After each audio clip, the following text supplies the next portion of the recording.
안녕하세요, 김기사입니다. 자, 오늘은 이전부터 미뤄왔었던 헬멧 COA EX0 라는 모델의 헬멧 이야기를 좀 해볼까 해요.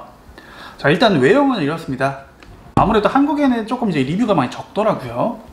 오프로드 형태 비슷한 이제 이런 형태를 띠고 있고요. 지금 카메라 때문에 조금 잘 안 보이는데 앞에는 이제 이런 모양입니다.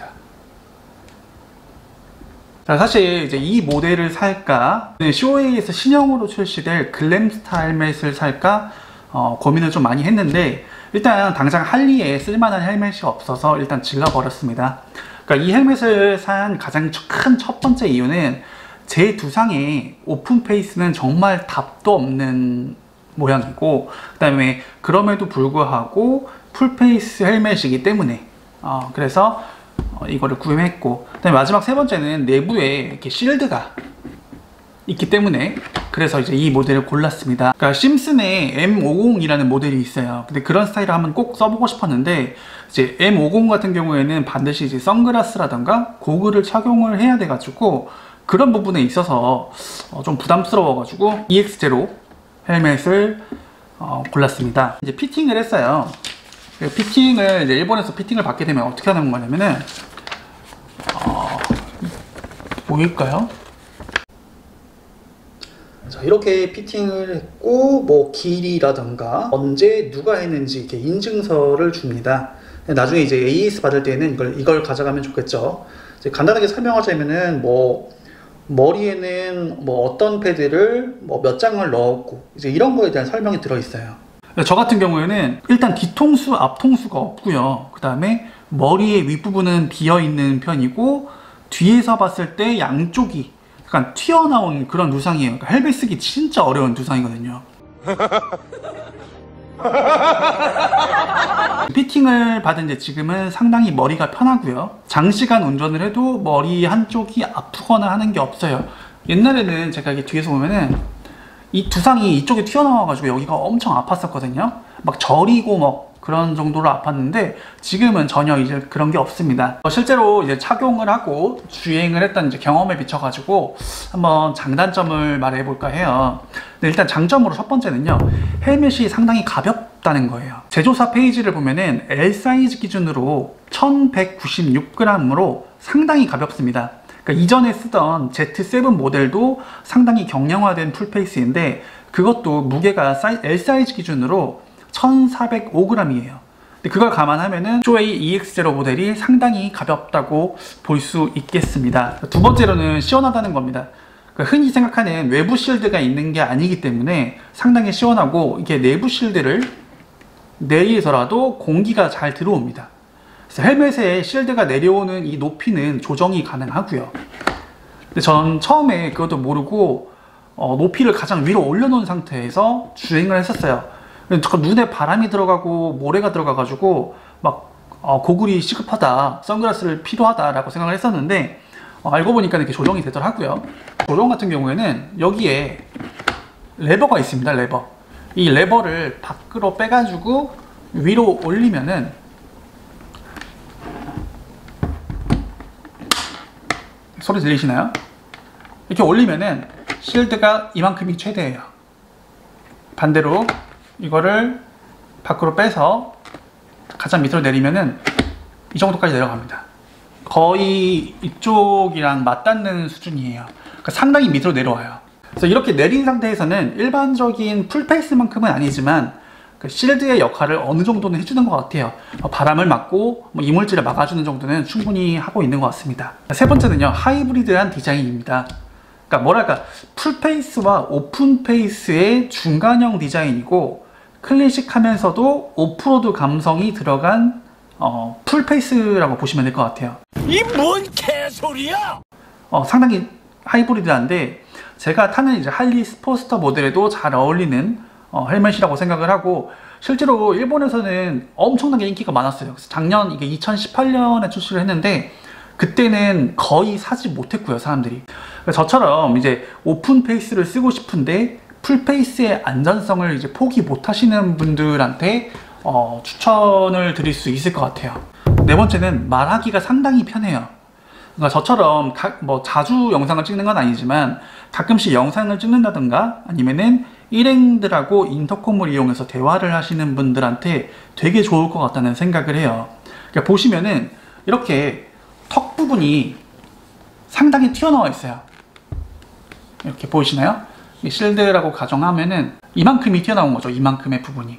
예전에 Z7 착용할 때는 마이크가 바로 입 앞에 붙어 있어 가지고 그 마이크를 감싸는 그 윈드실드의 그 털을 막 이렇게 입에 들어가고 막 그런 적도 있었거든요. 근데 이거 같은 경우에는 입이 상당히 튀어나와 있고 그래서 마이크를 설치하기도 상당히 용이하고요. 저한테 있어서는 상당히 편한 것 같아요. 자, 그래서 이번에 이제 단점을 한번 말해보자면은 첫 번째로 시끄럽습니다. 되게 시끄러워요. 제가 아무래도 이런 헬멧을 자주 안 써서 그런지는 모르겠지만 이게 한 60km 정도의 속도로 달리면은 바람 소리가 엄청나게 들어와요. 그러니까 실제로 반모 헬멧이나 이런 거를 쓰고 귀가 오픈된 상태에서 들리는 것보다 헬멧을 착용을 하면은 바람이 싹 들어와가지고 그 소리가 엄청나게 크거든요. 실제로 난청이 오는 경우도 있다고 해요. 할리 같은 경우에는 소리가 너무 커가지고 할리의 소리는 묻히지가 않습니다. 자, 그리고 두 번째 단점, 헬멧에 상부에 벤틸레이션이 없어요. 여기에 보시면은 벤틸레이션은 여기 앞부분밖에 없습니다. 오픈 페이스라 가지고 어느 정도 감쇄가 되는 부분은 있어요. 근데 이마가 헬멧에 밀착된 상태에서 머리의 위통수에 공기 유입이 되지 않는다는 것은 확실하게 단점인 것 같습니다.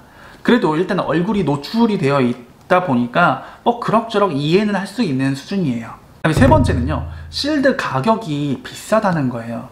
그러니까 다른 헬멧도 실드가 비싸긴 하지만 이거 같은 경우에는 스모크 실드가 한국 돈으로 5만원 이상? 한 5,000엔 정도 하니까 한 6만원 정도 할까요? 그리고 미러 실드 같은 경우에는 10만원이 넘어요, 한국 돈으로. 이게 헬멧 가격이 대략 한국 돈으로 43만원 정도 되거든요, 대략. 근데 그거를 감안하면은 실드 하나에 10만원이라는 거는 상당히 비싸다고 그런 느낌을 지울 수가 없네요. 네 번째, 이제 이 부분 때문에 일본의 자전거 용품 판매하는 납스라는 곳하고 좀 대판 싸웠었는데, 제가 이제 헬멧을 사고 정중하게 얘기를 했죠. 아무런 감정 이런 게 없으니까. 저기요, 이거 헬멧 피팅 가능하죠? 라고 얘기를 했어요. 왜냐면은 납스가 6월 1일부터 피팅 서비스를 개시한다고 했어요. 코로나 때문에 멈췄다가 6월 1일부터 개시합니다 라고 해가지고 제가 6월 2일 날인가 갔을 거예요. 갔는데 가서 이제 피팅 가능합니까? 라고 물어보니까는 저 사람 외국인이니까 피팅 안 된다고 말하라고. 그 무전을 친 직원이 저랑 아는 사람이에요. 5년 정도 전부터 납스이기 전에 다른 가게에서부터 안면이 있던 그런 사이거든요. 그러니까 제가 외국인인 걸 알고 있는 거죠. 그리고 제가 5년 동안 여기에 살고 있는 것도 알고 있어요. 충분히 이제 그런 사이인데도 불구하고 그렇게 얘기하더라고요. 근데 처음에 저는 설마 저한테 그렇겠어? 라고 생각을 했죠. 그래서 이제 직원한테 피팅 가능하죠? 라고 이제 물어보니까는 외국인은 피팅 안 됩니다 라고 하는 거예요. 그 상황이 되니까는 이거 뭐지? 왜냐면은 제가 납스에서 헬멧을 사서 피팅을 받은 것만 3개고 납스에서 헬멧을 산 게 한두 번도 아닌데 갑자기 외국인은 안 된다고 하니까는 좀 어이가 없던 거죠. 왜 안 되는 거냐라고 하니까는 외국인한테는 피팅을 해주지 말라는 쇼웨이의 지침이 있었다 라고 얘기를 하는 거예요. 이유가 뭐예요? 그러니까는 이유를 잘 몰라요, 그 여자가. 이유를 잘 모르고 그냥 외국인은 안 돼 라고 하는 거죠. 그 여자 뉘앙스는 그랬어요. 네가 헬멧을 여기서 사서 피팅을 해서 한국에 가져가서 팔 수가 있다 라고 얘기를 하는 거예요. 그래서 제가 처음에 얘기했어요. 야, 자기 머리에 맞게 피팅을 해가지고 딴 사람한테 파는 사람이 어디 있냐. 그냥 노멀한 제품을 팔지. 그리고 나는 그런 판매자도 아니고 너도 나 알지 않냐. 그래서 나는 여기 인바운드로 여행 온 외국인도 아니고 일본에서 영주하고 있는 사람이다 라고 얘기를 했더니 그 직원이 웃으면서 그러는 거예요. 그거 네가 증명할 수 있냐고. 그리고 네가 한국 가버릴 수도 있는 거 아니냐고. 그런 식으로 얘기를 하는 거예요. 근데 그때 제가 확 돌아버렸거든요. 제가 이제 일본에서 산 게 거의 7년째인데 솔직히 그런 혐한이라든가 이런 우익이라든가 그런 사람들의 표정이라든가 말투 그런 것만 보면요 대충 감이 와요, 딱. 근데 혐한이라든가 우익 정도까지는 아니었어요. 그 정도는 아니었는데 너무 어이가 없는 거죠. 외국인은 안 된다라는 게. 왜냐면 나도 일본에서 살고 있고 내가 똑같이 일본 사람들하고 돈을 내면서 헬멧을 사고 정당한 대우를 받으려고 하는데 그게 안 된다고 하니까요. 아니면은 심지어는 내가 면세를 받는다던가 그러면은 이해할 것 같아요. 아 그래 피팅 안 받는 대신에 면세 받으면 되지 뭐 할 수도 있겠지만 전 그게 아니잖아요. 그래가지고 대판 싸우고 나서 쇼웨이 이제 본사에다 전화를 했어요. 제가 쇼웨이에서 말하기로는 쇼웨이라는 이 회사에서 가지고 있는 두상의 데이터가 일본인 두상의 데이터가 기준이래요. 그리고 일본에서 피팅을 받고 일본 회사가 문제가 생기면 일본에서 애프터 서비스가 가능하지만 일본에서 피팅을 받고 본국으로 돌아가게 되면은 본국에서는 AS를 받을 수가 없다. 그래서 모처럼 비싼 쇼핑을 했는데 그런 부분 때문에 기분을 상하게 해드릴 수 없다라고 얘기를 하는 거죠. 그러니까 그 얘기를 들으니까는 납득은 되더라고요.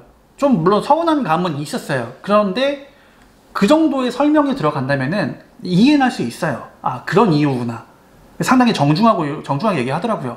제 옆에 저희 와이프가 있었어요. 와이프는 일본 사람이거든요. 근데 저희 와이프가 그러는 거예요. 저 직원이 말하는 거 되게 위험한 발언이라고. 되게 위험한 발언이고 저런 식으로 설명하면은 어떤 외국인이든 간에 다 인종차별이라고 생각을 할 거라고. 그래서 사실은 저보다 와이프가 더 화가 났어요. 납스 본사에서도 이제 임원이 사과를 했고 근데 물론 제가 임원에 뭐 사과를 받아가지고 기분이 좋아진다거나 그런 부분이 아니더라고요. 왜냐면 이건 오해가 아니니까. 오해가 아니라 그 직원의 태도와 머릿속에 들어가 있는 그런 생각이 입 밖으로 나온 거기 때문에 이거는 뭐 납스의 사장이 저한테 사과를 해도 제 기분이 풀릴 것 같지는 않더라고요. 그래서 앞으로는 저는 이제 납스 갈 일은 없을 것 같아요. 포인트는 솔직히 많이 아까운데 이야기가 길어졌는데 일단은 개인적인 평점은요. 쇼웨이 J5 모델이 한 3.5점 정도 줄 수 있을 것 같아요. 그리고 Z7이 4.5점. 너무 좋은 헬멧이었고 너무 만족하는 헬멧이었고 EX0 모델 같은 경우에는 저는 4점 정도를 주고 싶어요. 나머지 1점이 까이는 거에 대해서는 뭐 0.5점은 완전 풀페이스가 아니기 때문에 0.5점은 깎고 나머지 0.5점은 Z7에 대한 만족도가 너무 좋았기 때문에 이거에 대해서는 4점을 줬습니다. 그래서 결코 나쁜 헬멧이 아니니까 혹시라도 할리를 타고 계시던가 아니면은 약간 좀 클래식한 바이크 아니면 오프로드 타시는 분들도 괜찮을 것 같아요. 그런 분들은 쇼웨이 EX0 모델 구매를 해보시는 것도 나쁘지 않을 것 같습니다. 자, 구독과 좋아요도 부탁드리고 다음에 더 좋은 영상으로 찾아뵙겠습니다. 자, 그러면 쇼웨이 EX0 모델의 리뷰는 이걸로 마치겠습니다. 감사합니다.